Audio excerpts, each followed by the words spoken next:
എപ്പോഴും സന്തോഷത്തോടെ ഇരിക്കണം, ഇടവിടാതെ പ്രാർത്ഥിക്കണം. അങ്ങനെ ഇടവിടാതെ പ്രാർത്ഥിച്ചാൽ സന്തോഷം ഉണ്ടാവും. കാരണം പിന്നെ ഭാരമില്ലല്ലോ. ഭാരം കർത്താവിന്റെ കയ്യിൽ കൊടുത്തു കഴിഞ്ഞു. അപ്പോൾ പിന്നെ ഒരു വ്യക്തിക്ക് ഭാരമില്ല. കർത്താവിന്റെ കയ്യിൽ ആ ഭാരം ഏൽപ്പിച്ചു കഴിഞ്ഞു. എപ്പോഴും സന്തോഷത്തോടെ ഇരിക്കണം, ഇടവിടാതെ പ്രാർത്ഥിക്കണം. ഇനി അങ്ങനെ പ്രാർത്ഥിക്കുന്ന സമയത്ത് ചെയ്യേണ്ട ഒരു കാര്യമാണ്, എല്ലാ കാര്യങ്ങളിലും നന്ദി പ്രകാശിപ്പിക്കണം.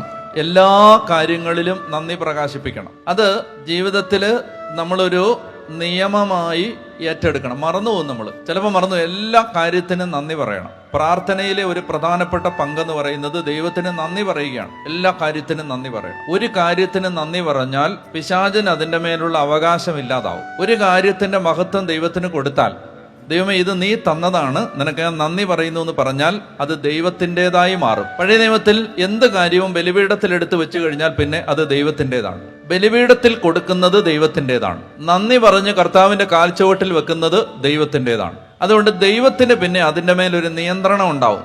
വീടിനെ കുറിച്ച് നന്ദി പറഞ്ഞാൽ വീടിന്റെ മേലും, ശരീരത്തെക്കുറിച്ച് നന്ദി പറഞ്ഞാൽ ശരീരത്തിന്റെ മേലും, കിട്ടിയ അനുഗ്രഹങ്ങളെക്കുറിച്ച് നന്ദി പറഞ്ഞാൽ അവയുടെ മേലുമെല്ലാം ദൈവത്തിന് ഒരു നിയന്ത്രണം ഉണ്ടാവും.